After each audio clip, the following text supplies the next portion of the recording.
So yeah, I like my SodaStream. It works well, and it does the job. And actually, I can use my father-in-law's reseller's permit to go into a store here in town, and actually, I bought one of the big boxes of Coca-Cola.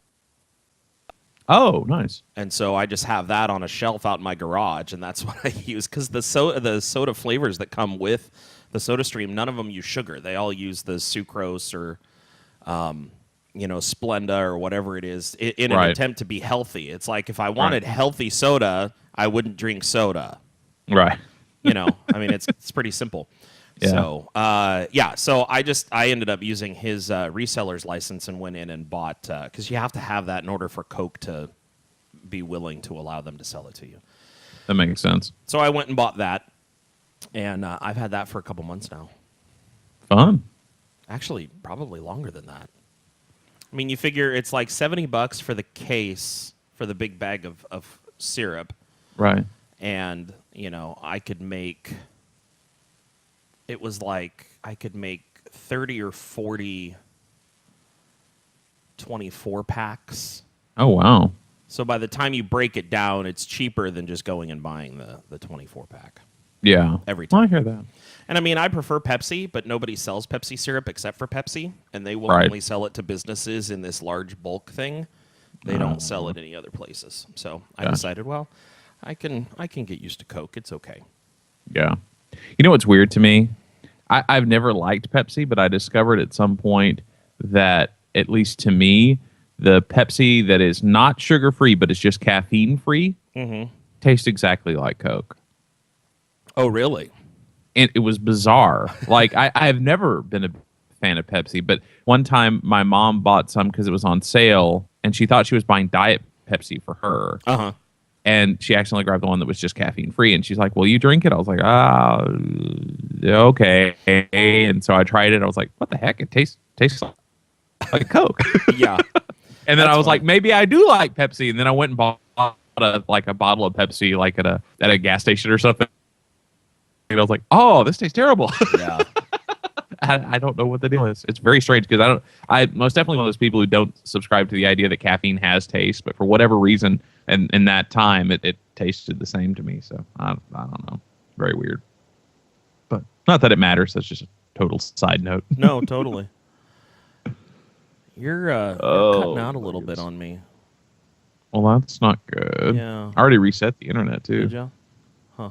Yeah, and I've got 4 bars out of 5 on my little Skype thingy. Yeah, just when you're talking, for some reason, it's doing its little stutter thing. It's probably just Skype.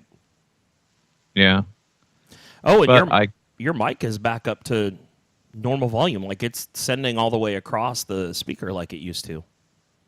Weird. Remember how last week we were having that issue? Anything.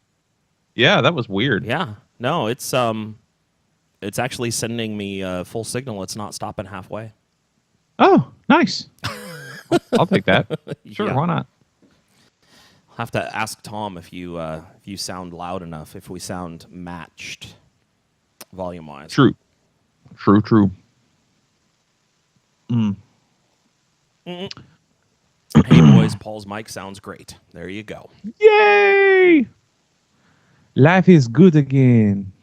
And my phone just dinged, which reminds me, I need to mute it. Mute your phone. Mute it. Mute it, I say. Oh, here's something funny. That's right. Sure. I love funny things. We went to one of my favorite thrift stores that we hardly ever go to because it's weird. Their hours are strange, so it's kind of hard to hit there. But that's a place where I got a ton of vinyl, like for next to nothing at one point. Okay. Well, they had this unopened Christian rock classics CD, still sealed. The case is a little cracked, but it's still sealed.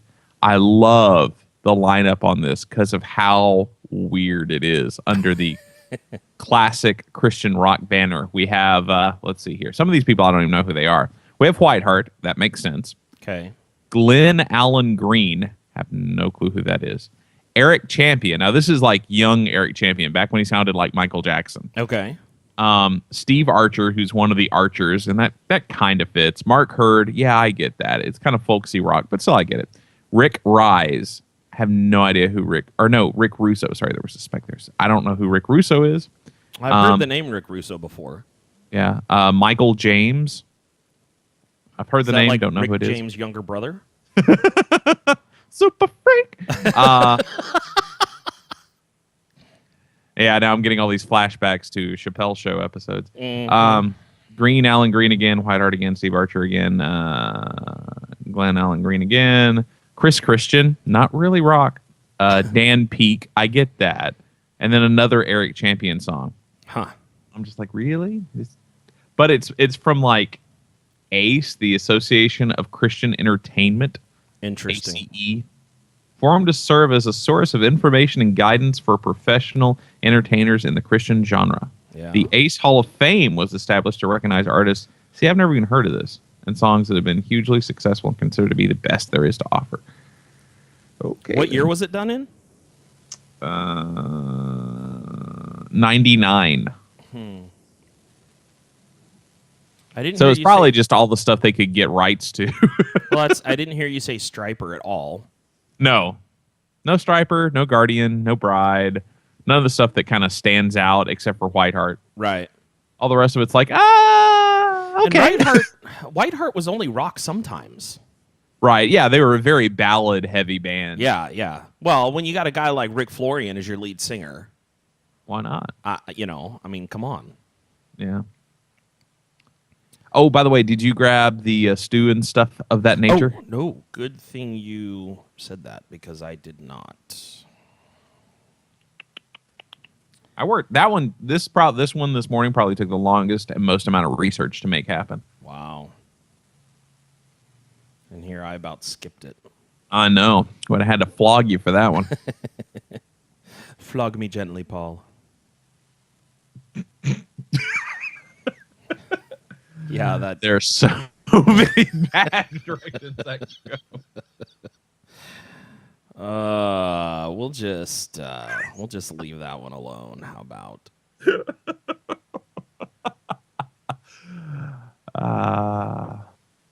Yeah, we'll have to revisit that after the stream is gone. Oh my goodness. Just remember, Tom is a pastor. Right. We love you, Tom. Tom says, "Yikes, easy on the flogging." Well, that's what we were saying. Easy flogging. That's right. Gently. Gently. It's like in The Princess Bride. Yeah. Gently. Gently. All right. Let's see here. Today.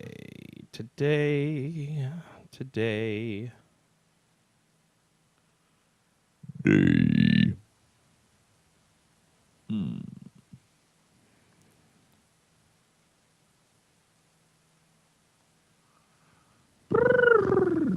feel like it's going to be a short episode today. Well, it could, but I do have one thing that's a bit of a surprise that'll come later in the show. Yeah, you mentioned something about that in the text last night. So I don't think it'll add a ton of time, but on the same hand, it'll yeah. Man, there's so much new stuff. where's the captain today? It's Saturday. I don't know if Kirk will be here or not. So it's really hard to say. You may be it for a while, and then it may go back to just Paul and I talking to each other. Right.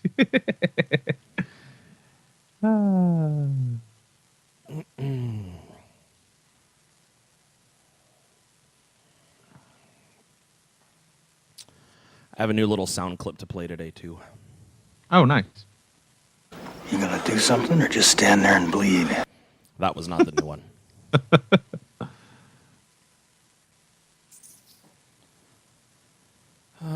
Let's see. Just want to make sure all my levels are good. Yeah. Would you believe that I already checked all that? Wow, impressive. I know. My big thing is making sure that my soundboard actually Works? see. Yeah, exactly. Well, that it's set on the right output. Oh, yeah. Paul, did you say there's so much new stuff or new stuff? News. Couldn't find much news this week. Oh, I don't know. To me, it felt like there was a lot of news. Alrighty then. Yeah, I saw that article about As I Lay Dying, and I thought, oh, that's kind of an interesting. Yeah, and I got the clips from each. I got each of those clips because actually that's all I put up was clips. So yeah.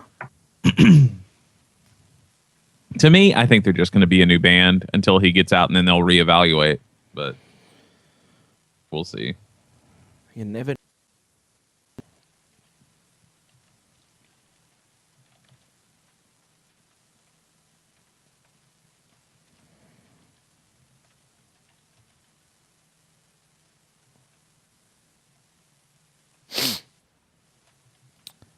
So I upgraded my Logic software. I got Logic 10. Oh, yeah? So we're going to try and record in that today and see how that goes. Ooh. This could be good or it could be bad, and we may not have a show other than the video. I may be stripping the audio out of the video and using it instead. So That's encouraging. we'll see. We'll see what happens. You just never know with new software. You know, it's the risk you take when you upgrade. This is true. It's very true. And if I had one of those brand new Mac Pros, I'd run both 9 and 10 at the same time and let it record. That way I would have a backup if one didn't work. But Right. I don't have $3,000 to $5,000 just sitting in a pocket somewhere that I can go plunk down on a new computer like that. Right. I hear that. So, all right, my brother. Well, it is 9. What do you think? Should we get this ball rolling? Might as well. I just put up a thing on my Facebook and on the Christian Rock 20 Facebook, so we'll see if that gleans anything. I don't think it has yet, but hey, there's the first time for anything. Yeah, I didn't even put a post up on the Rock and Hard Place wall. Oh, do you want me to? Yeah, go ahead and do that since you're. I've already got it all kind of copied. So. Since you're in there, let's just make that happen. Alrighty then. That sounds lovely. Lovely. So lovely.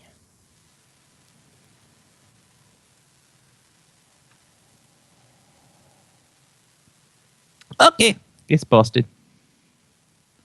Right. Okay.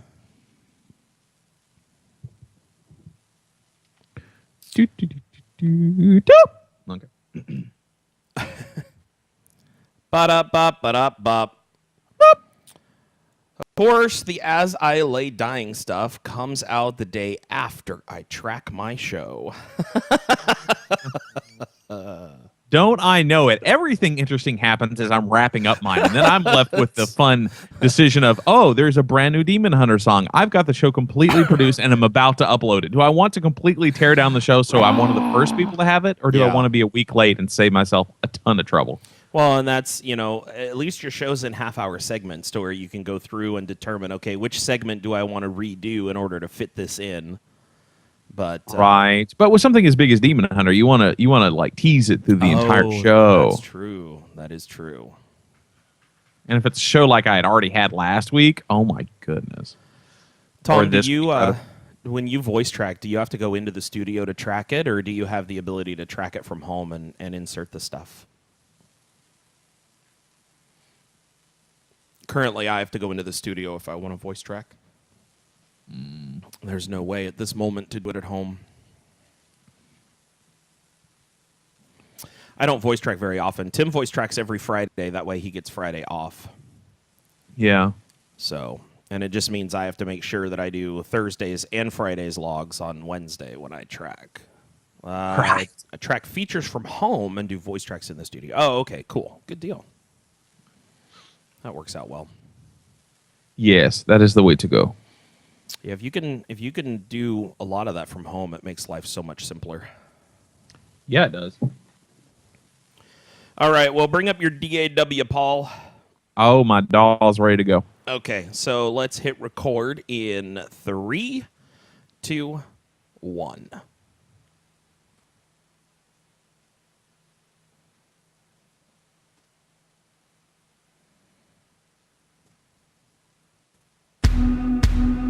Chris. What? I hit to start recording. What? My stuff didn't start recording. I hit record and it didn't do it. I am sorry. Take 2. I'll hold that thought. I may have to restart my DIW because Nice. Paul says in a few weeks he'll be doing it, or Tom says in a few weeks he'll be doing it like you in Audition since it's going to be syndicated. Ooh, well, that's nice. That's awesome. Good deal. That's very cool. Okay. Hold it. I'm restarting it. Sometimes that does. Not the whole computer, so I'm not going away. So you hit record, but nothing moved? Yeah, it's been happening off and on recently, and I don't really know why. Huh. Okay. I'm good whenever you are. Okay, let's start recording in 3, 2, 1.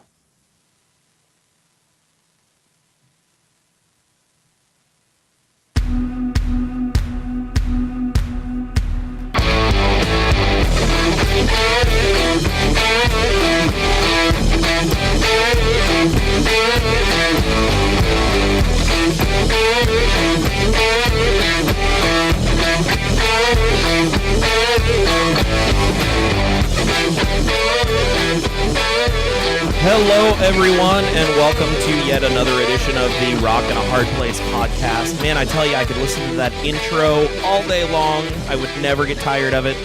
That intro, thankfully, donated to us by the band Scientist. If you have not heard about them, be sure to head over to iTunes and check them out. Very graciously given to us by them for use on our podcast here. My name is Chris Cooner. I'm a DJ with Broken FM. You can be sure to check us out at broken.fm.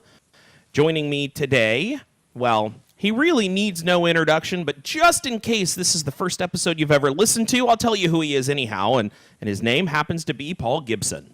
Hey guys, Paul Gibson here, and I'm the host of the Christian Rock 20 Countdown, and of course the co-host of this wonderful podcast. You can check out thechristianrock20.com for more info, and of course you can find us on Facebook and Twitter and all that good stuff. Yeah. So good. You're So good. Sorry. deleted. I couldn't resist. Corn chips are no place for a mighty warrior. I'm just going to leave those there. I'm not going to explain anything with that. If you don't know, well, that's not my problem. Do your research. Yeah, exactly. Chat room's a little light today. We have Tom here hanging out with us, which we are appreciative of. Although I hear it's his wife's birthday, and he seems to think that might be an important reason to bail on us. So we'll see how long he's able to hang in there before he's got to go do birthday stuff. No, birthdays are important, especially for the wifey. You got to make sure that she's treated well. This is true. What's that phrase? Happy wife, happy life. Yes. Or happy wife, you get to live. That's well, I would say that goes as well. Exactly. Thankfully, my wife doesn't listen to this podcast, so I don't have to worry about trying to suck up. Right. Yeah, well, you gotta do what you gotta do. Yeah, exactly. Well, we have a bunch of news stuff to cover today. No real topics this week. I know Kirk had talked about possibly. Oh, Tom says, "Happy wife, no knife." Yeah. This is also true. I like also that. True. I like that. There's a bit of newsy stuff that we're going to talk about today. No real topics. Kirk, I know, had asked us maybe about Christian rock songs that had been used in movies. And while I think that is a good topic, that's one of those things that's going to take quite a bit of research in order to really kind of dive in and figure some of that stuff out. So right. Consider this notice for a possible future episode, but at the rate Paul and I do research, it may be a while. Yeah. Research? Just saying. Yeah. So we've got a few things to talk about. One of the things is that DCTalk is getting back together. Kinda. Sorta. Yeah. So apparently, go ahead. In amidst all of the April Fool's jokes about them reuniting, Yes. yeah, there's actually one thing that's kind of sort of real. Right. The Gospel Music Foundation has revealed that they're going to have additional talent for the inaugural GMA Honors Celebration and Hall of Fame induction, which is going to be held on April 29th at Lipscomb. What an unfortunate name. Yeah, Lipscomb, yeah. Lipscomb University's Allen Arena in Nashville, Tennessee. Of course, it's in Nashville, where I'm not anywhere near. Let me see. We've got Take Six that's going to be performing. They are an all-male a cappella group. And if you like a cappella music, they are fantastic. That they are. But they are more old school a cappella. You know, there's a lot of a cappellas kind of getting a resurgence right now. Yeah. It's in a, I guess you could say it's in a bit of a renaissance. Yeah. You know? And there's groups out there that are fantastic, like Pentatonic.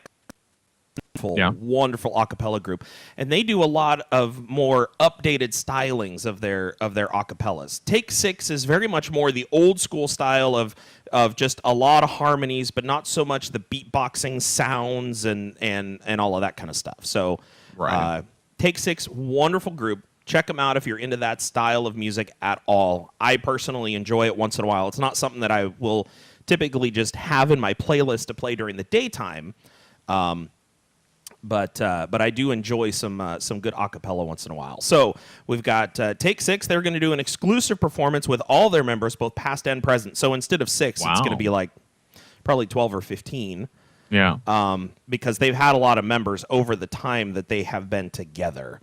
And it's in celebration of their 25th anniversary as a group. Wow. It is so crazy. It's amazing. Absolutely amazing. In addition, some of the special guests to appear will be David Crowder, DCTalk, Toby, Mike, and Kevin. We've got Ernest Pugh, Ellie Bannister Holcomb, Kirk Wallum, Lenny LeBlanc, and Stephen Curtis Chapman. Plus, any previously announced were Amy Grant, Michael W. Smith, Jay Sekulow, let me see, Chief Counsel of the American Center for the Law and Justice, talk show host, and Fox News commentator. So, okay, there you go. I guess that's who that seems Jay kind of random, but okay. is. Well, that's who Jay Sekulow is. Sekulow, S-E-K-U. Jay Sekulow. Sekulow. Yeah. Okay. Yeah, Sekulow. as in Jay Sekulow Live. Yeah, I think he has like a radio show or something. There you go. It does look weirder to see it in print because I knew his name. I've heard his name forever, but seeing it, it took a while to process it. It's like, oh, that's Jay Sekulow. Yeah. Yeah. Yeah. So whatever. So yeah, whether DC Talk will be performing or not, or whether they're just going to be there as inductees into the Hall of Fame or celebrating honors or anything like that is unclear at this moment. Right. There hasn't been a lot said about that, but the GMA, like I said, it will be hosted, or the event will be held on the 29th. I don't know if they will broadcast it live or if they will tape it and then put it out later on, or what the deal is. So. Now, here's the part that really makes me sad. My in-laws teach at Lipscomb, but I live in Portland. So I could probably get into that if I lived in Nashville. Yes. It's an expensive ticket to get there for the one night. Yeah. But it would be an opportunity to see your in-laws. Well, this is true. All I need is an opportunity to get the money to have the opportunity to go see the in-laws, which is really just an excuse to go to this whole to go award to that ceremony. event. Yeah. Exactly. In other news, there was a little bit of a shockwave that went through the music world, or the Christian rock world, as members of As I Lay Dying have been posting some music clips. What's the story on that, Paul? Well, there's not a whole lot really to be said. I mean, they have each of the individual members, not including Tim Lambesis, have been posting clips to their individual Facebook pages with some new music. Now, there's no word yet of whether or not that is going to be new As I Lay Dying music, or whether or not they're doing another project, or I'm assuming that's all part of the same thing because they did it all together and it all has a similar vibe to it. It doesn't sound like each of them started their own side project and individually have a new band. But I'll let you guys judge for yourself. We have 4 clips. These are the clips that are up on Facebook. You can hear them again on each of their individual Facebook pages. And also you can find links to them on indievisionmusic.com. They have an article that has links to all of them. So from Nick Hippa, this is a clip off of his Facebook page. Here we go.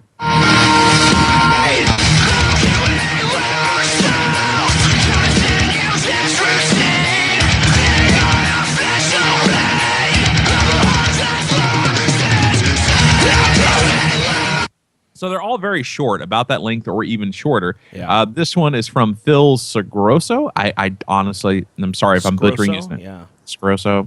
Maybe just the S is silent. Maybe it's just Grosso, which is just a sad and unfortunate last name. Right. I feel sorry for him in elementary. Look, it's Grosso. Anyway, so this is a clip from his.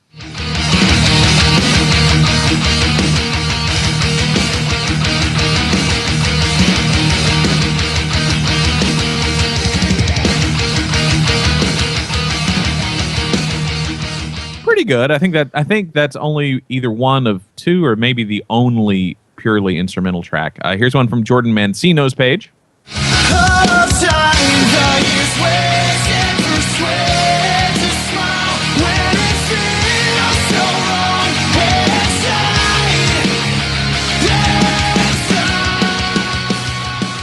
Actually, I'll take that back. That was off of Josh Gilbert's page. This one's from Jordan Mancino's page. We fight to conceal the truth, but it's all a matter of time. Now, a bunch of the comments, people are saying that one of the leftover guys, who's not Tim, is probably one of the vocalists, if there's more than one. So they're saying that's probably Josh Gilbert's vocals, who already did kind of more of the clean vocals for the band when they weren't doing the screams. Right. So who knows exactly how that's going to end up? But everyone who seems to be commenting, at least on the Indie Vision post about it, seems to be very stoked about it, which I am too. I mean, I think it's interesting. It's a different take. It's most definitely not As I Lay Dying, but I don't think that's a bad thing. I think that if they came, they just pulled in another metal vocalist, whether known or unknown, and just started doing the same thing, I think that there would have been an odd reaction to that, because it's like, okay, what are you going to do? I mean, what's going to happen when 10 comes out? Because you guys obviously have, the basic same band going here, but I think they're taking it a slightly different direction, which might be cool. And, as I understand it, I think most, if not all, the rest of the members were still claiming the Christian faith. So it'll be interesting to see how this next release, if they do indeed do a release, which it seems like they are, it'll be interesting to see how that gets marketed. I mean, will it be something that will be pushed towards us as people who play Christian rock music, or will it be just pushed as a mainstream thing, or how that will end up? I'll be very curious to find out how that ends up one way or another. Yeah, definitely. It's interesting, if you kind of take those tracks and were to set them up, boom, boom, boom, boom. There's kind of a similar sound. Oh yeah, in that particular song, and it makes me wonder. Maybe it's all the same song. They just showed you different parts of it. And I wouldn't be a bit surprised, because you do have that one little chunk that's just instrumental that feels like a bridge or a breakdown or something. And I'm just going, yeah, I could see it, but it's hard to compare it, at least for me, to something else that I already know. But I like it. It feels more like maybe more of a hard rock, not a metalcore album for sure. But I dig it. I could get into something like that. No, they all sounded good. I mean, even the screaming that was in the first song didn't sound outrageous. Yeah. So it's something that I could almost see myself enjoying. Right. So I don't know. There's a good bit of speculation over it. Obviously, the band has a huge following, and it will be interesting to see how well that band does post As I Lay Dying. And I don't know. I mean, some people made the comments of, "Oh, this is what the Foo Fighters was to Nirvana." It's basically a member or members of a band taking the same big broad idea and changing it into something more specifically different. And I don't know. I could kind of see it. But I'll be very excited to see where it goes from there, and we'll let you know when we get more info on that. Yeah, absolutely. We'll just have to see what happens. I mean, hopefully things work out well for them, and we still haven't heard. Tim hasn't been sentenced yet, has he? I don't think so. I think everyone was saying the minimum would be about 9 years. Yeah, so. I know he pled guilty, but I don't. I don't think the sentencing of how long he's actually going to get is. And it's possible that he may get a reduced sentence with a guilty plea. Yeah, it's possible, but I don't think that the complete and total sentencing has come down yet. So I think he's probably still waiting on that, which is kind of unfortunate, because I don't know, that would be enough to just drive me mentally nuts to have to sit around and wait to figure out how long you're going to be removed from society. Totally. Well, and I mean, he's already in jail. Yeah, yeah. So- Oh, yeah. I mean, he's still in custody, so it's not like he's going anywhere. Right. Well, but that's the thing. It's like you're sitting there already in jail, but not knowing how much longer you're actually going to have to be in that cell. Right. That's the right. That's the part that you just kind of go, oh man, was it really worth it? Yeah. Yeah. just- True. I just, when I worked in retail for years, I'd always hear about these people getting busted stealing from the company that they worked for. And as I learned, after hearing these stories, I'd look around at all the merchandise and I would think, is there anything here that is worth me losing my freedom over? Oh, right. Nah, Yeah. not really. But I could sit there and tell you exactly how I could get stuff out of the store, and Oh, yeah. I mean, I don't know why, but you think about that stuff. It's like, oh man, it'd be so easy to be able to get this out of the store, and no one would ever know. But there's no, it's like acting on that is just pure ridiculousness because it's not worth. You hear people skimming the till. And they end up getting arrested, and by the time they spent like a month skimming $20 here and $100 there. By the time it's all said and done, they lost their job for like $600. Right. Really? Yeah. And then more than likely they're blackballed from future jobs, and Right. that's a huge problem too. Right. I mean, who wants to hire somebody who's been who's been found guilty of skimming the till? I mean, seriously. Right. Yeah. So it's like, my future and my freedom is worth a little more to me than pulling stuff like that off. Agreed. Although it's weird. I must have been a very messed up little kid because I used to think of like weird ways that I could be like a master criminal if I really wanted to. And for some reason it gave me comfort to think about it, which is really stupid. Well, no, But- and I get that. I mean, you think about all these things that you could end up with. How easy would it be to do this? And then, of course, that's probably what the master criminals think too. But then they end up getting caught a lot of times. Yeah. So. Yeah, I think I was very self-important to think that I was smarter than all of these other people who were already in jail for doing stuff that was equally dumb. Right, exactly. And nobody can be Dexter where they can pull off a murder and never get caught. Right. So, or if they're about to get caught, they just kill the person who was about to catch them. Right. And then who wants to be that person? Yeah, right, exactly. Man, being a cop is dangerous. So let's see. Let's take a break from the news and let us play Tom's review. All right. But first, let me take a selfie. In a hard place. New music. Memphis May Fire. Unconditional.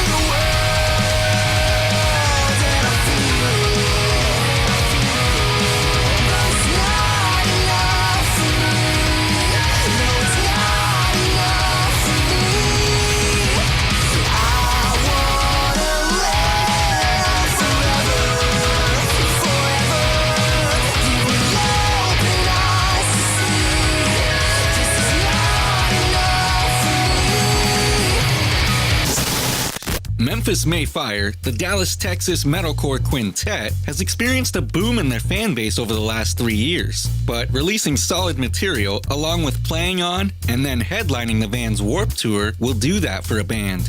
Alternative Press named Unconditional one of 2014's most anticipated releases, and even threw frontman Matty Mullins on the cover of the magazine. Now, I don't want to sound like I have a man crush or anything, but Matty Mullins is the man. Some would say he's among the top frontmen of his genre. Truly a screamo triple threat, he can write meaningful lyrics, make your hair stand up with his scream, and sing like Justin Timberlake. Now that makes me wonder what his dancing skills are like.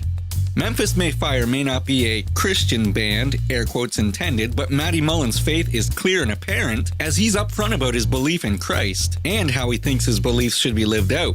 So many of the songs on this record contain worshipful language that invite the listener to either begin or deepen their relationship with Christ. When asked about Unconditional, Mullins said, "I really hope that this record can be an introduction to people that are looking for answers."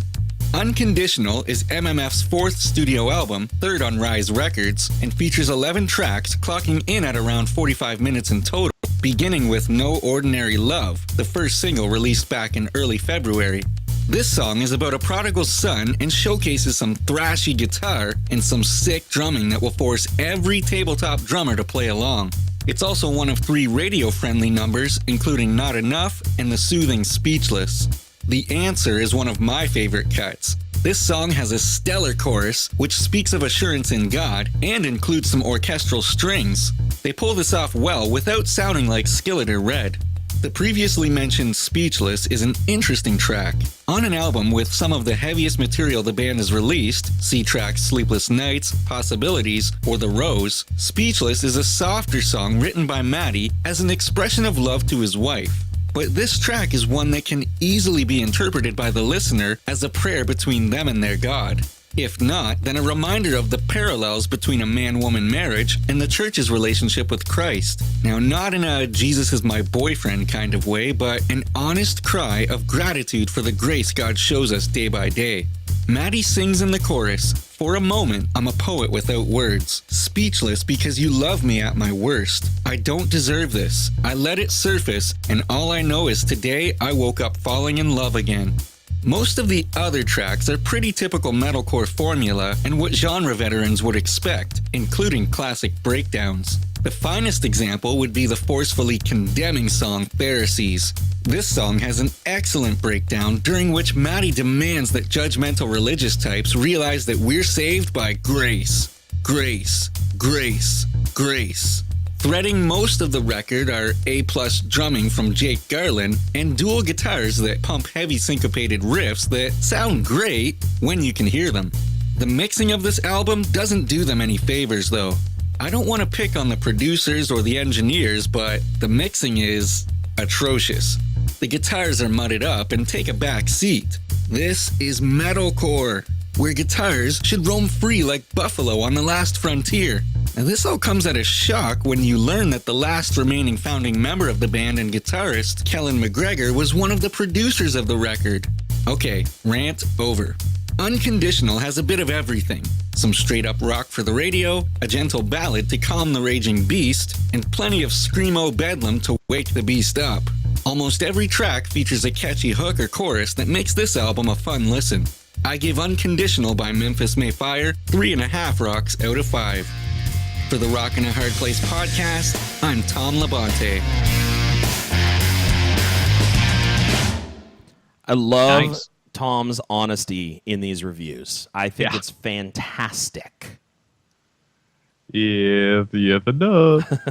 So I got to give Tom some props for a couple of reasons. Number one, I sent a copy of his review to David Bach from Guardian. Oh, nice. And David emailed back within a couple of hours and was like, "Man, that was fantastic. There's journalism seems to be a dying art, but Tom nailed it. It was honest and all of that good stuff." So he gave Tom some major kudos. Sweet. So that was very cool. If you want to know more about Tom Labonte or you want to hear him, you can let me see. He is the host of The Edge on UCB Canada. So you can check that out at ucbcanada.com and rockfortherock.net. Nice. Excellent. Excellent work. Excellent. That's right. Excellent. You gonna do something or just stand there and bleed? So Ow! what did you like my little clip before? Yes, that was lovely. Excuse me while I take a selfie. But first, let me take a selfie. Yeah, I heard that on another podcast, and I was like, "Oh, I need to go find that clip. That's hysterical." It's actually out of a song. Oh yeah, yeah. It's a song. I think it's called "The Selfie" or something like that. It's by a group called the Chainsmokers. Oh, nice, So nice. It's on YouTube if you want to go see the whole thing. It's pretty much a vapid parody of these the girls who are just. That's all they want to do is take selfies. So and in the music video, it just shows a bunch of selfies during the chorus time. It just shows a bunch of selfies being thrown up there from other people's Instagrams. So yeah, that's why I don't take selfies, because I don't want to end up in a music video without knowing about it. So what are we gonna what news item do you want to talk about next there, Paul? Well, Tooth and Nail's done a couple of things recently that were kind of fun. They teased this for about 3 or 4 days before they finally announced who it was. They were playing song clips, putting up some visuals, and a lot of people figured out who it was. And I being the investigative type of guy I was, I took the main guest that everyone seemed to be landing on, and I went and checked out the Facebook page, and I was like, yep, that's who it is. But anyway, they finally have come out and stated who it is for sure. It's a new band called Artifex Pereo, I guess is how you say it. Or anyway, Pereo, maybe, I don't know. But anyway, they're out of Louisville, Kentucky, which it kind of makes it weird that I haven't heard of them before because my show airs in Louisville, and there's a station there that the guy who like runs a show that comes on after mine locally talks to me all the time. I don't know how in the world. I've not heard of these guys. They're really good. But anyway, so they are signed. They've got a new lyric video up. But rather than just saying you can check out the lyric video and then you know what they sound, I got a clip. So here we go. This is off of their Hands of Penance song, which will be on their upcoming album. And I kind of like it. But what do you guys think? Let's play it.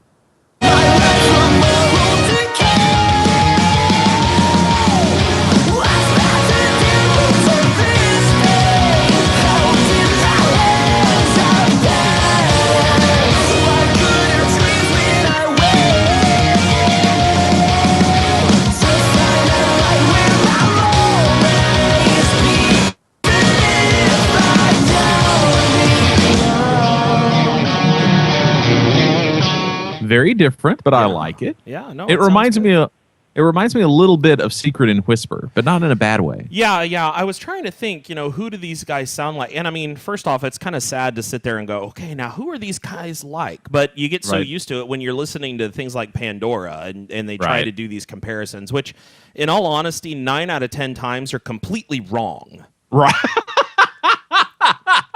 If you like Skillet, you'll love the Shoe Boys. No, these guys don't sound anything like Skillet.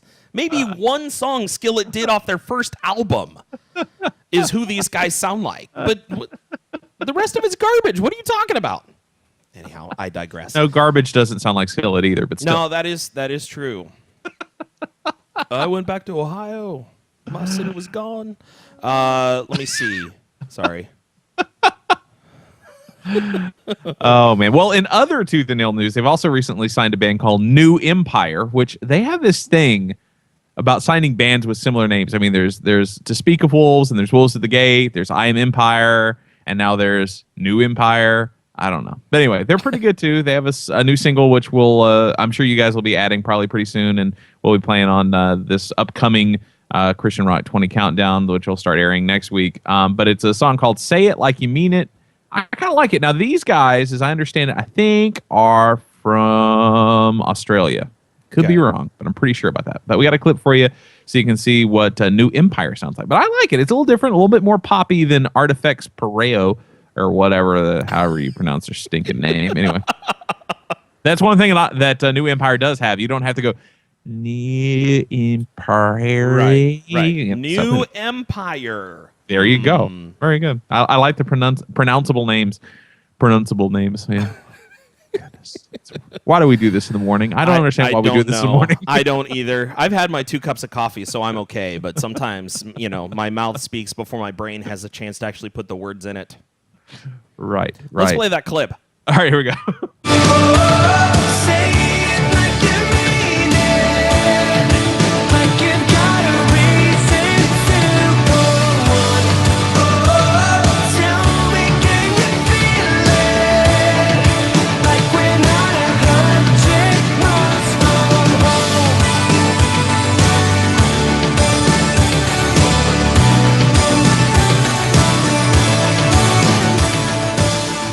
See, this is one of those songs that I like, but I know that Air One is going to love. Yeah. Well, it's got kind of that Silverline feel to it. Yeah, I could see that. I mean, in some cases. Now, some of Silverline's songs, rock pretty well. But that one in particular, it definitely has more of a Silverline. Oh, Tom says your dog is stealing the show. Apparently, my dog they're running around on the bed or something along those lines, and it's being a distraction. Yes, that's my dog Bailey, and she's just being she's locked in the room with me, so she's not going anywhere. Right. But that's she probably likes where to be in there while we record, though. I mean, normally she's sitting staring out the window or something like that. So. Right. So if you're watching the web stream or just the video of it, you can say hi to Bailey. She's our younger, more out there dog. Yeah. We love her though. She's fun. Good deal. Yeah. Good deal. So so that New Empire sounds good. They have a good sound to them. I mean, I would prefer a little heavier overall than that particular track. That would be, but it's not a bad sound. So I don't want to sound like I'm dogging on them because I'm not. Oh no. It's one of those things where you almost wonder why it is that they landed on Tooth and Nail rather than BEC. Right. Because I'm not going to dog on them either. I like it, and I will say this: after I watched the full music video for that song, it was kind of stuck in my head for a couple of hours. So I mean, it's catchy, it's got a fun feel to it, and I do like it. I'm just going to be curious to see how it goes, because I think that they dropped a lot of bands that were similarly catchy but didn't go anywhere as such. So I don't know. I mean, I don't know. To me, they feel like they're just kind of filling the place of other bands, and I'm just going, well, you guys already tried that. Don't you want to try something completely different? But whatever. It'll be fun to see where they go. So Tom's asking New Empire from Australia, and I believe you mentioned that, didn't you? Yeah. I think they are, as near as I can remember. But yeah, I'm pretty sure. So good deal. They're Aussies. They're Aussies, yeah, not Kiwis. Those are New Zealanders. They're Aussies. That's right. Yeah, get it right, people. That's right. Let's see here. Copeland is actually getting together and releasing a new album. I tell you, the dead shall rise. This is true. They'd be coming back. Yeah. Which is, Copeland's one of those bands. I mean, they were one of those bands that when they were around, they had this very, very super loyal following. I'll put it that way. Yeah. They were one of those bands that not everyone had heard of, but if you were a Copeland, it wasn't like, oh yeah, they're okay.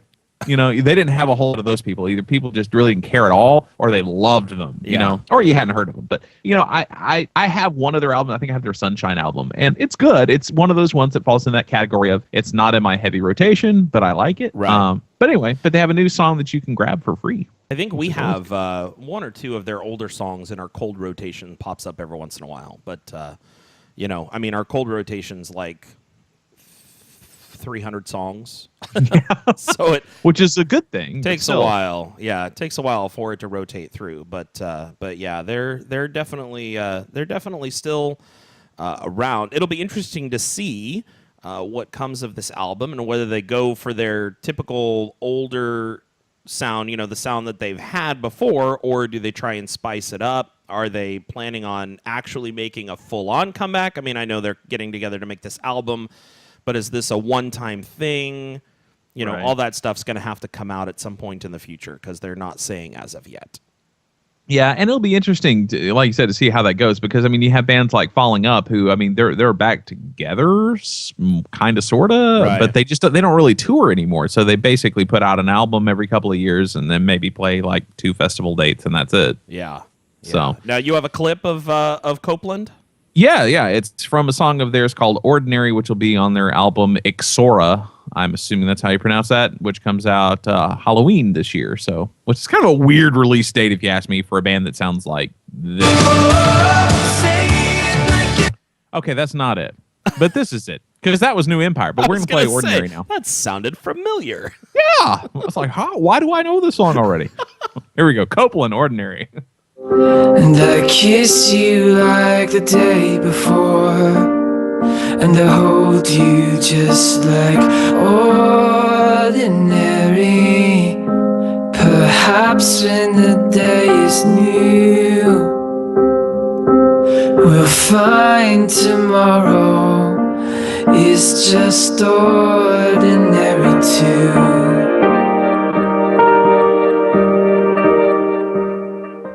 It's not bad, but I will say this. It annoys me when a full band gets back together and they release a teaser track, which is just their lead singer and a piano. Yeah, it's kind of like, where's everybody else?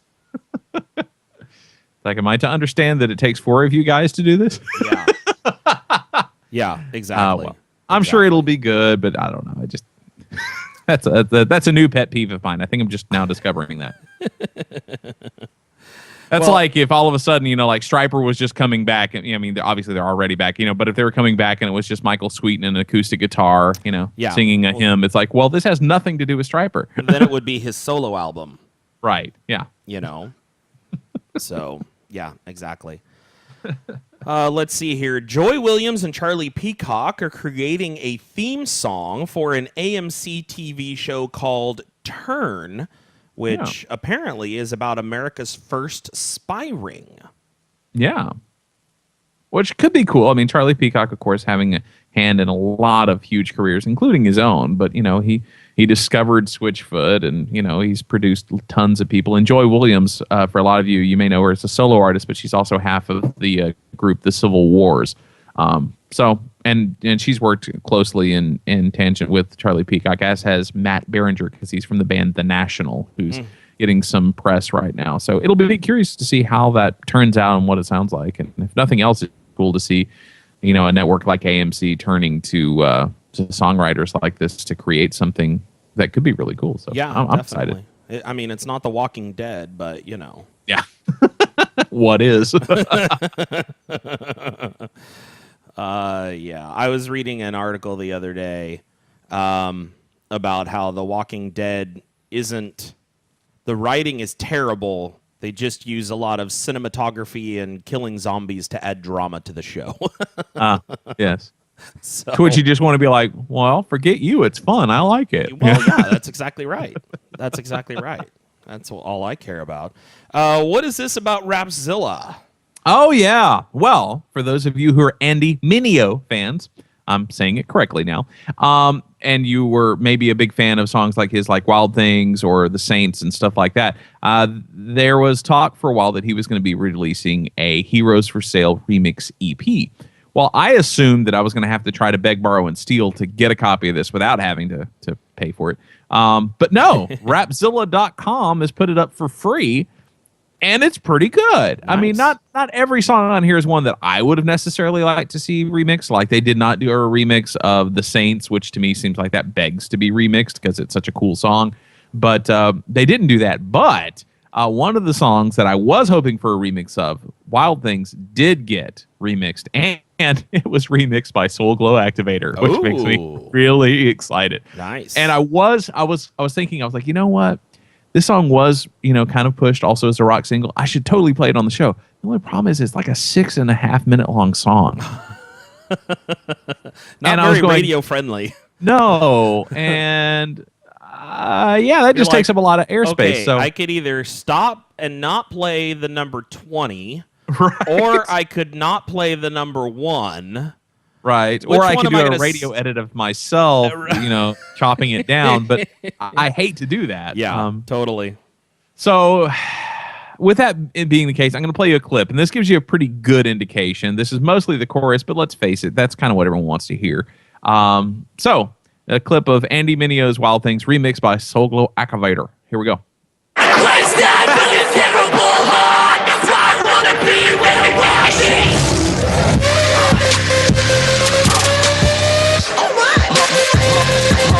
Lions, tigers,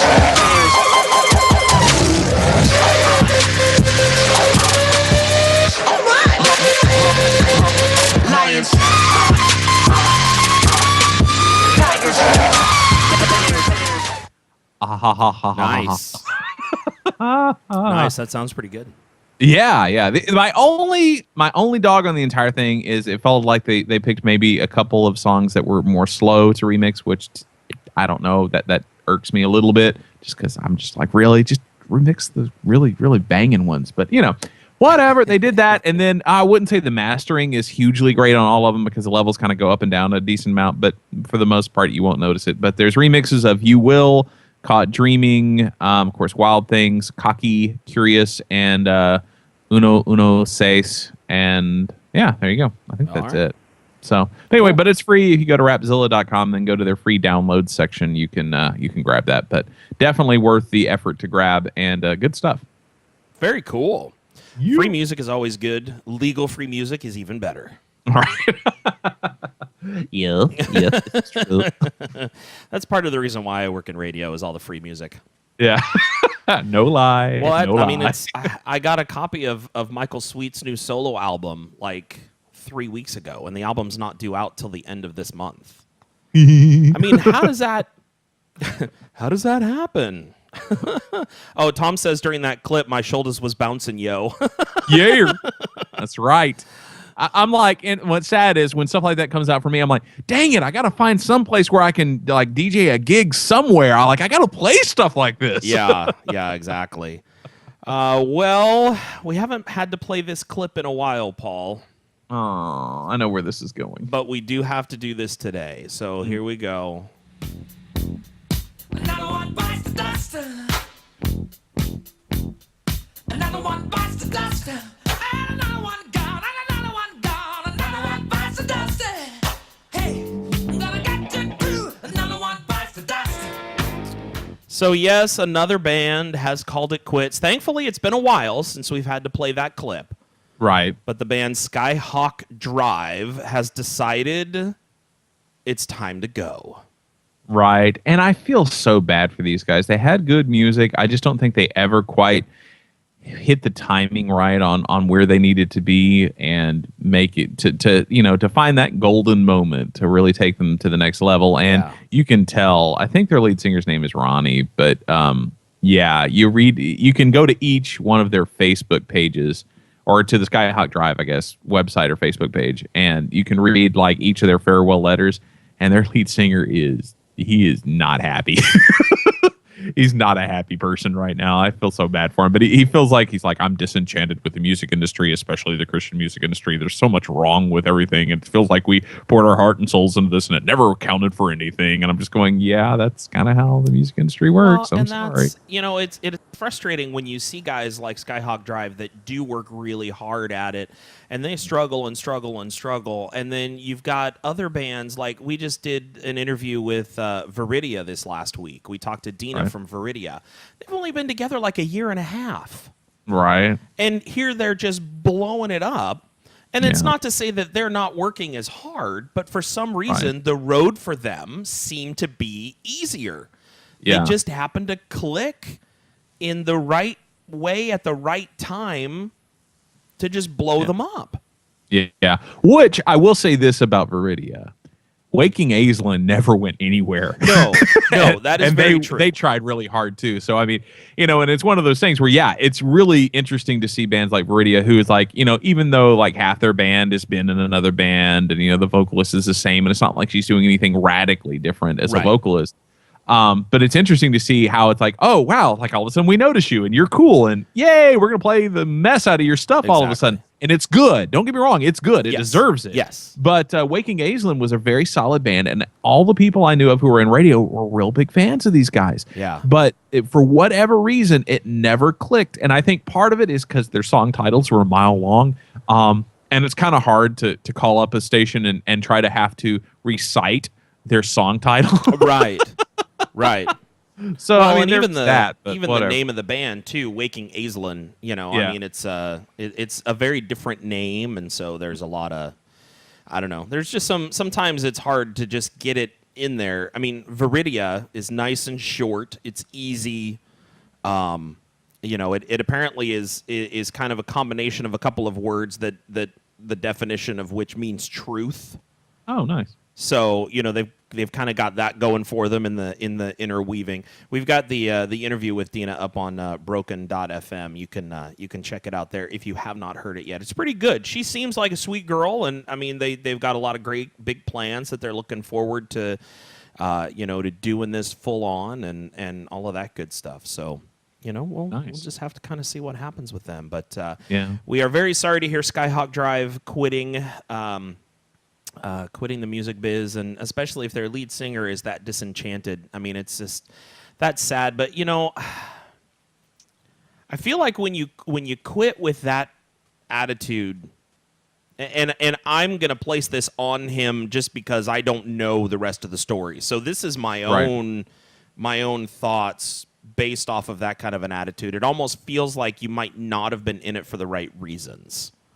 Well, yeah, and I think if I remember correctly from reading his statement like 3 or 4 days ago, I think he also was saying that he had hit the point where push came to shove because he's married now and he's got like a new kid and he's like, there's just no way to support, and be what I need to be for my family and do this. Right. And he's like, and I really wanted it to be, but it's obvious that's not going to happen at this point. And it's frustrating. It's frustrating whenever you have something that you feel called or led to do, and then it just really doesn't work out. Because then you're just left with, okay, so what was there something that happened that I missed in the course of my time doing this that was really important, or did I just totally misread it, or did God just have me wasting time somewhere so I'm not doing something else? It seems like there could have been an easier way to do this. So I don't think you could ever say that time was wasted because, obviously there were fans. There were people whose lives were touched.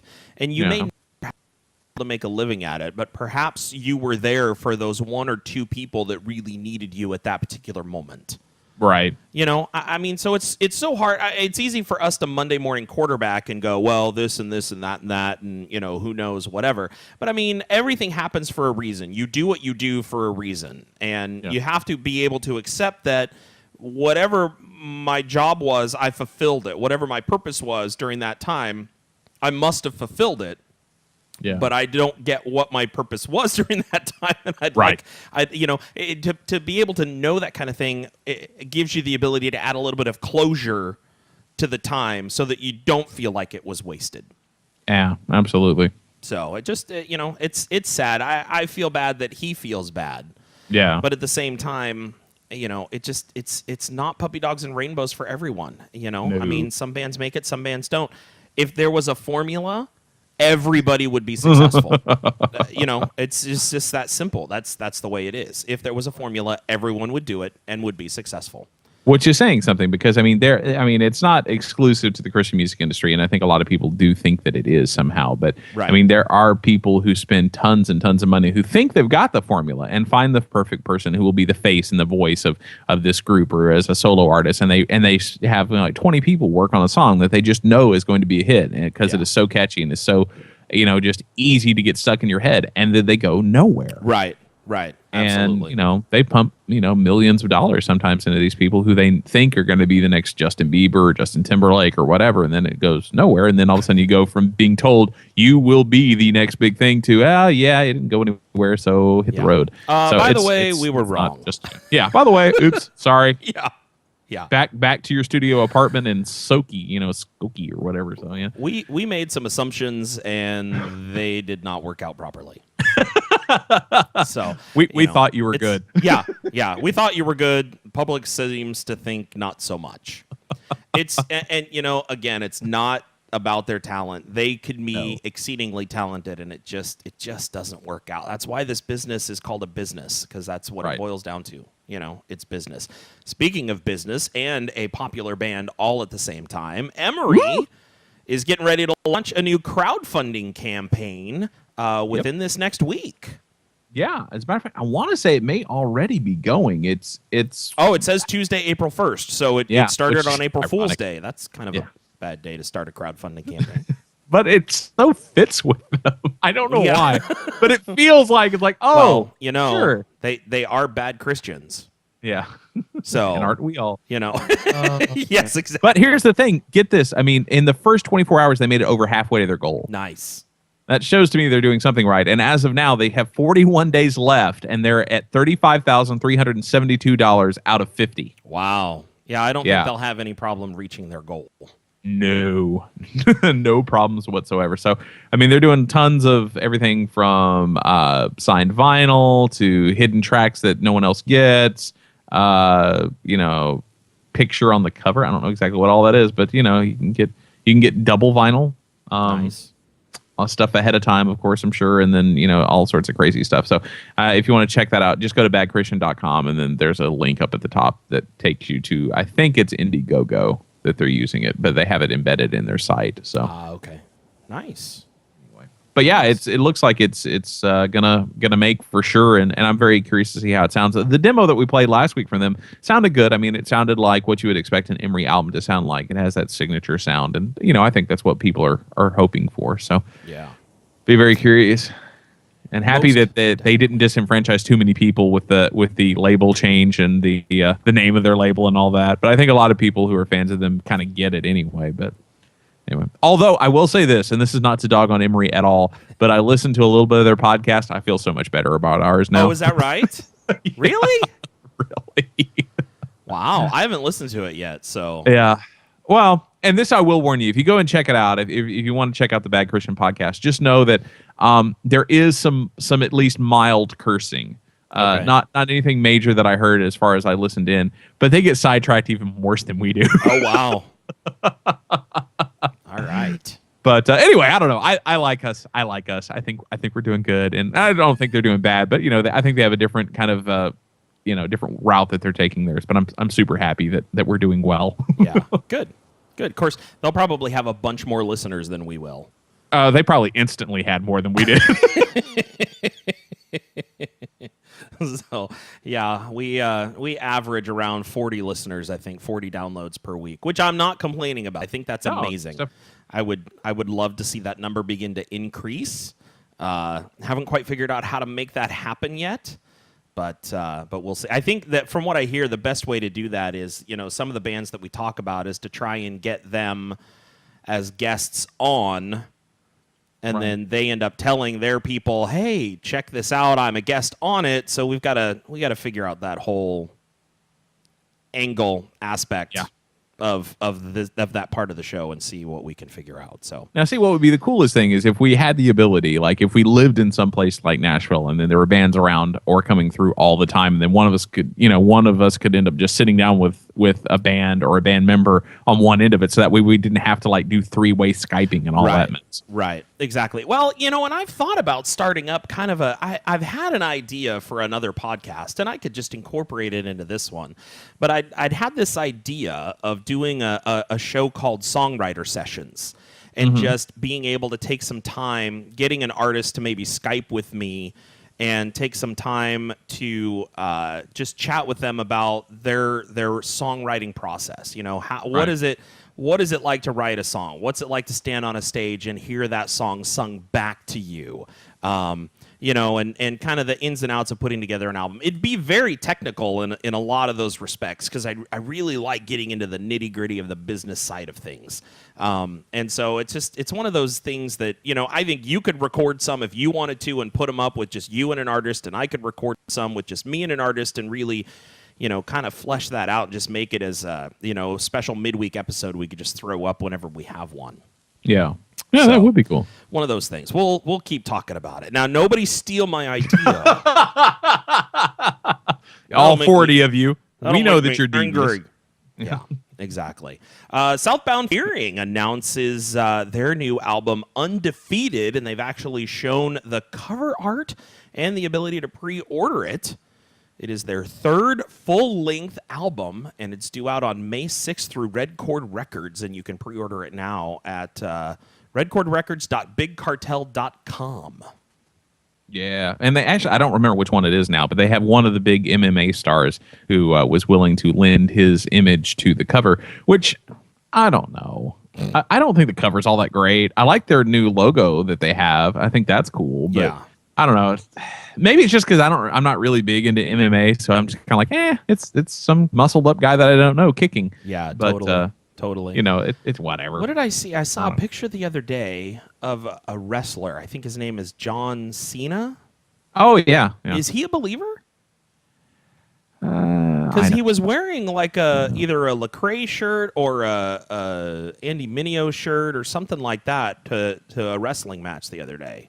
Oh, I don't know. So I thought it was interesting. I don't know if he's a believer or not, but Yeah, don't get me started on stuff like that. I tend to be kind of judgmental on stuff like that. To me, it's like there is a certain amount of pandering that goes on, like in stuff like NASCAR and pro wrestling, where I'm like, it to me, I hope that you are, but at the same time, I'm always like, that's so your audience, Yeah. I hate to say it that way, but it's like, you get people who are like, they're from the South, they're undereducated, they're into NASCAR and pro wrestling because it's so exciting. And it's like you throw in that you're a Christian, and then all of a sudden it's like you are the number one guy. And I'm just going, oh, man. Yeah. Really? I hear you. But, I don't know. That's probably too harsh. And I hope to love a God that I'm wrong about stuff like that. But to me, it just seems so obvious and easy that somebody's manager sitting around going, you know what? You show up in a Not of This World t-shirt, you're going to get like 1 million new followers on Facebook. Right. And it'll be huge. Right. And I'm just going, yeah, that's such a gimme, but whatever. Is it about the marketing or is it about the ministry? Right. And I'm not at all saying that you can't be either of those things and be a Christian and be a good Christian at that. I mean, I think you totally can, and I think that that's awesome. Of course, again, I think one of my favorite things was recently, I think it was Fit for a King put up a photoshopped picture of Mark Wahlberg wearing one of their T-shirts, and they got slammed so bad for that. They're like, that can't be real. Surely that's not real. And of course, a lot of people are like, oh, maybe it is real. And they're like, no, we said it was fake right after we posted it. We gave credit to the guy who photoshopped it. It's a joke. It's just meant to tell people to go buy our merch. It was a joke. Ha ha ha ha ha ha. And everyone's like, don't do that. That's Put stupid. down the pitchforks. Put down the torches. It's all okay. Right. I think everyone was just sad because they wanted it to be true. And then when it wasn't, they felt just like personally betrayed somehow. Oh my. Wow. Wow. I mean, I had my hopes up for a minute. I'm like, oh, that's really cool. And I'm like, oh, man. No. All right. Tell me about Sinai Beach. Sinai Beach.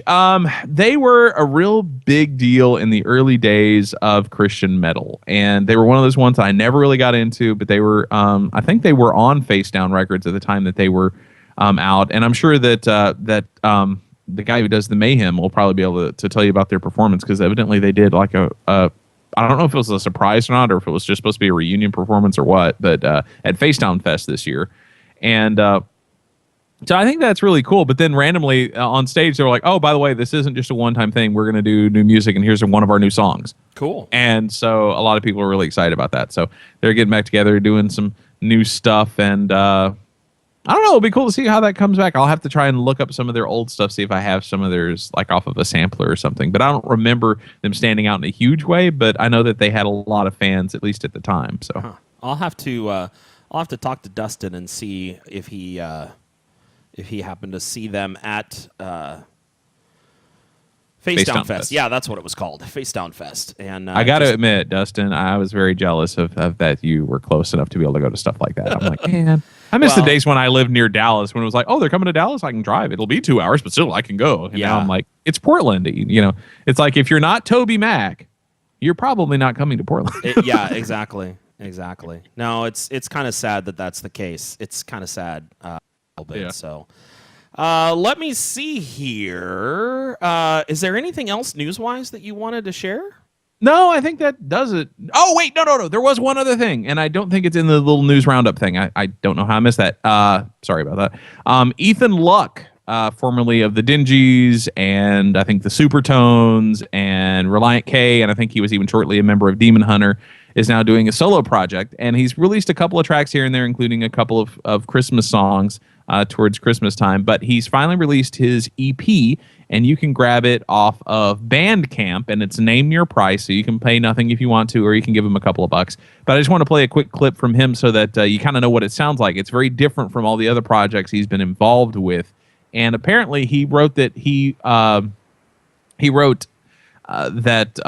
this album called Hard Seas, which is apparently his second EP, which I must have missed the first one. But anyway, apparently it deals a lot with anxiety because he suffers from anxiety. And so these all kind of hinge around his love, fear, anger, frustration, pain in dealing with anxiety. So I don't know. I haven't got a chance to listen to all of it yet. I do have it downloaded, but here is a quick taste of it. And all of it has the same general flavor to it. I mean, some of them are slower, some of them are faster, but this I felt like was a good representation of the EP. So here you go. Let's do it. Beggars can still sing while the fools may wear the rings. Someone please sell them out and hang them up to see.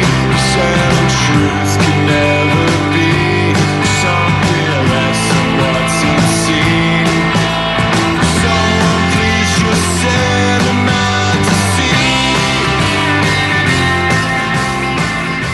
So there you go. That is Ethan Luck, of course, who's been in just about every Tooth and Nail band imaginable. And, he's been around for a long time, so it's kind of cool to see him do a solo project. And I like it. I think it's good. It's very laid back and kind of chill, but it's got kind of a country vibe to it.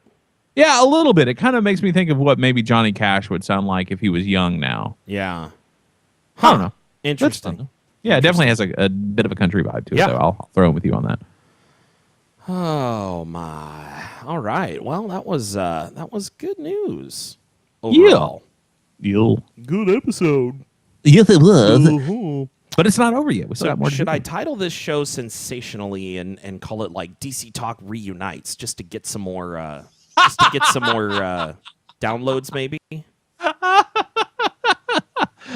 Sure. Now, if you really wanted to make people even more interested, you could be like, DC Talk and As I Lay Dying reunite. Oh yeah. Then you get both ends of the both spectrum. You get sides the of the metalheads crowd. and the old school fans. I think I like that idea. I may have to play with that a little bit. So if you've made it this far into the episode, you'll understand exactly what we're talking about, what the title means now. You will get it. And you will hate us. Do you have a noise trade pick this week? You know what? I'm going to abstain from doing a noise trade pick this week because I did so many clips, and plus you can grab that Ethan Luck EP for free and the remix EP from Andy Mineo. I think that covers it. I mean, I did discover some new stuff on noise trade, but I'll share that next time around. And just so much good stuff out there that is being put out for free, which is nice and sad all at the same time. But ultimately, you should check that out. And plus, I will make another reference to noise trade here in a minute, but we'll get to that later. Well, alrighty then. Well, let me see. I guess we should head over to our next little feature. Now here's something we hope you'll really like. The Rock in a Hot Place podcast presents The one and the only. All right, boys and girls, get ready for The Stew. It is time for the stew, the time when we shove an ice pick in Chris's brain and wiggle it around a little bit. Ooh. I'm twitching just thinking about that. Ugh. Dance, monkey, dance. Anyway, so what we're doing is we make this nice little collage of one movie and 3 songs. There will be 2 clips from the movie, and then each song will have 1 clip from it. They do all have a common theme, and I will even tell you what the theme is this time, because if I didn't, I don't think it would ever make sense until I revealed it. Anyway, all right. The movie and all 3 songs came out the same year. Oh. This one took more research and pain on my part than any other one, and I'm hoping that it works out well, because I'm hoping I didn't make it too hard or too easy. I'm hoping it's somewhere in the middle. But so yeah, 3 songs, 1 movie, and Chris has to try to guess. And if he gets the artist, great. If he gets the song title, great. If he gets them both, bonus. Yeah. Just make sure the rules are clear. Yes, this is true. All right, so here we go. This is the stew number 7.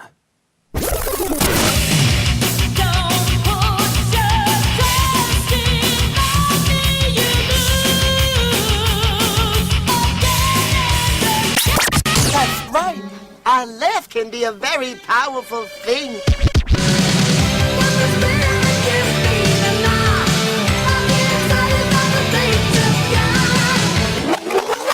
All I remember was him standing over me laughing with those burning red eyes. 2 eyes to see things you already know. So I'm giving you everything home. Well, okay. So the movie is Who Framed Roger Rabbit. Oh, nice. Okay. The first song was Stryper, In God We Trust, off of the album In God We Trust. Right. The next song was Petra with their song Stand in the Gap. No. What? It's not Stand in the Gap. I think it's the same album, but it's not the song. Really? I could have sworn it was Stand in the Gap. No. Well, I know it's Petra. Yes, it is. So points for that. Okay, and the last, I don't know the name of the last song, but it was Jeff Moore in the Distance. Oh, look at you go! I'm impressed, I gotta say. Now, the year... I'm not saying you have to guess the year, but if you want to, gotcha. But they all came out in the same year. Okay. Yes. Gotcha. Or all came off of albums that came out that year, at least. Gotcha. So I can't attest to what year the single was released, because let's face it, back in the day when an album, would last people 3 years, singles could go on for an extended amount of time. So which was the Petra song? The Petra song. Well, why don't you listen to the extended version of the song? That will, I'm sure, throw it out there for you, because it says the name of the song in there, I'm pretty sure.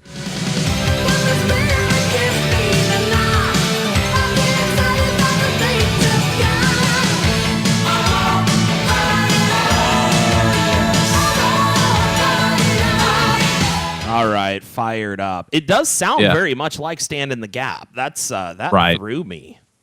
Yeah, sorry about that. Yeah, Fired Up. And that was the album, actually, of the same name. So, well, the album was On Fire, which is kind of okay. Close enough. Close enough, yeah.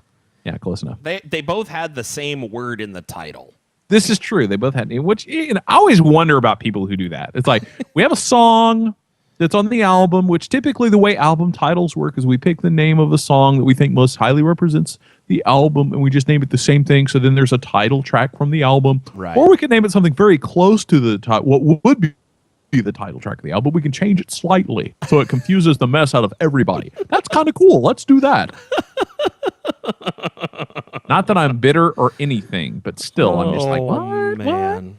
Well, this is how I feel right now. You know, sometimes I amaze even myself. There you go. Yes. There you go. Don't. Let me take a selfie.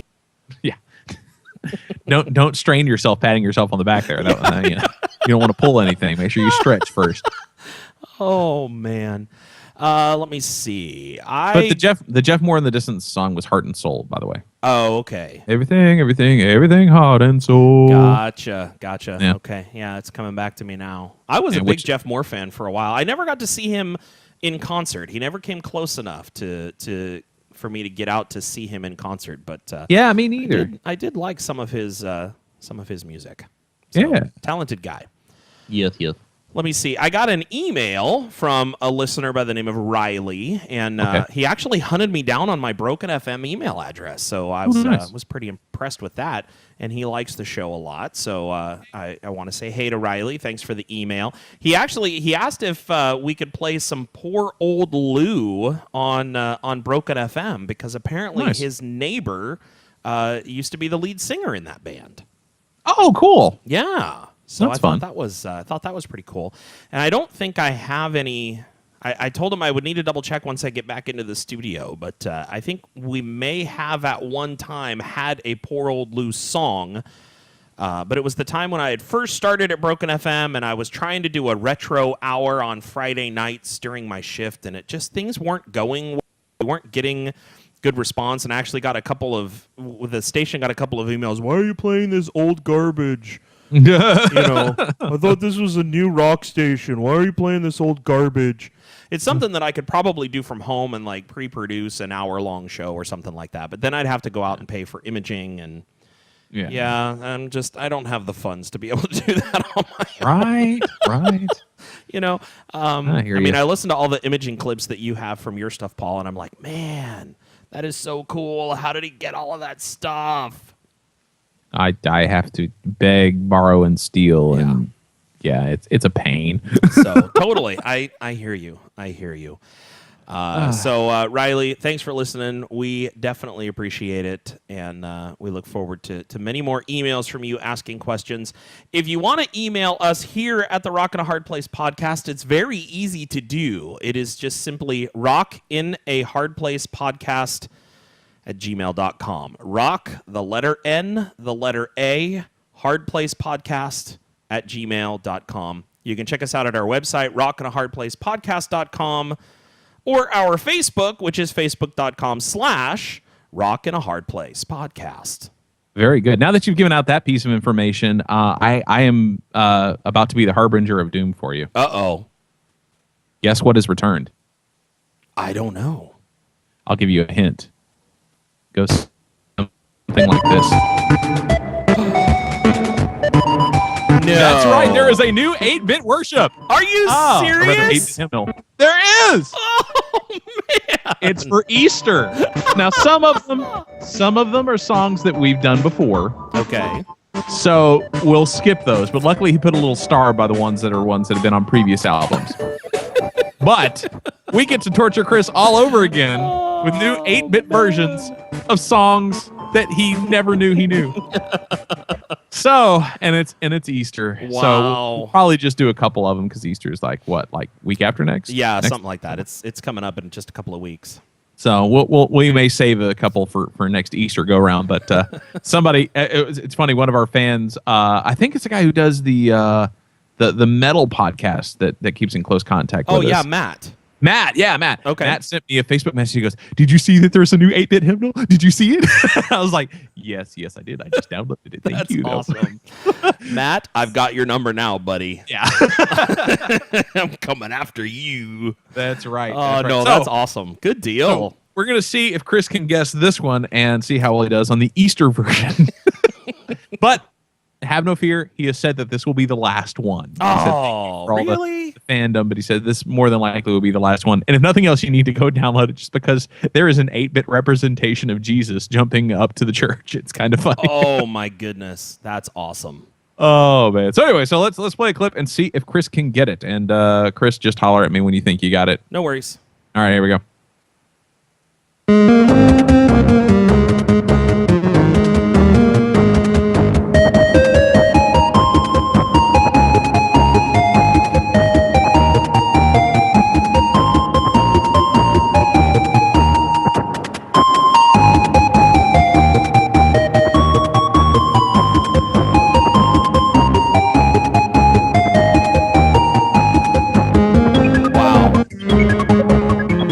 It's a short one too. It's only like a minute and a half. I mean, it sounds familiar. And I will be perfectly honest that I don't think I would get this one. Yeah, I mean, it sounds familiar, but I don't know. Okay, this one is called "In the Garden." Oh, okay. So there you go. Chris has finally found one that Chris does not know. Yeah. No, I mean, when you said the name, I was like, oh, yeah, okay. I mean, I couldn't recite you any of the lyrics to it, but I know that as a kid growing up, we sung that in church. Yeah, something like "In the Garden Alone." Yeah. You still on the roses. Oh, yeah, I do know this song. But I almost definitely would not have guessed it, though. No. I think it's sped up a little bit. I think that makes it a little more difficult. Totally. So, yeah, so we'll do this again next week. Yay! Awesome. Awesome. Now, are we going to do that in place of the stew? I don't know. I wanted to keep you off balance by doing the stew with it this week so you wouldn't see it coming. So yeah, we may not do the stew next week. We may take a week off from the stew and just do this one. But I figured we would do both, considering we had a potentially shorter show because we were just use items. But no, anyway, I'm fine with that. That's awesome. Yeah. Good deal, Tyler Larson. Yeah, and you can grab the all three of the 8-bit hymnals on noisetrade.com if you want to torture yourself with your musical knowledge. Just put it on your iPod, and whenever it comes up in shuffle, you'll be like, "Ooh, I know that song. What is it?" Yeah, what is it? What is it? I don't know. Oh, my goodness. Well, thank you guys for hanging out with Paul and I. It has been a lot of fun today. A little bit of just a talk. I mean, we've had some clips in there now and then to help bolster our news articles and all of that good stuff. But just a simple show today. Nothing too complex. No heavy dialogue. No heavy stories to tell. Anything along those lines. So we definitely appreciate your listenership. If you guys would do us the favor and go over into iTunes and find the podcast in iTunes and actually give us a star rating and maybe leave a comment, that actually helps us get some exposure from Apple and could end up allowing us to be one of their featured podcasts if we get enough votes. So just do me a favor. It'll take you 2 seconds. Go into iTunes, search us out, and give us a star rating and leave a comment. We would love it. Not only that, we love to read the comments. And yes, bad comments are okay too. We're big boys. We can handle it. And when we say we can handle it, we mean we can handle you. Hunt you down and that's find exactly right. We will track your IP address and hunt you down. That's right. So anyhow, we definitely appreciate you guys taking the time to listen. We know we take a nice chunk out of your day. And we do not take that lightly. So thanks again. The only thing left to say right now is I'm Chris Cooner. And I like crackers. Amen, brother. Yes. Especially the cheesy ones. That's but nonetheless, I'm Paul Gibson. And we will check you out again, I think, next week. Sounds good.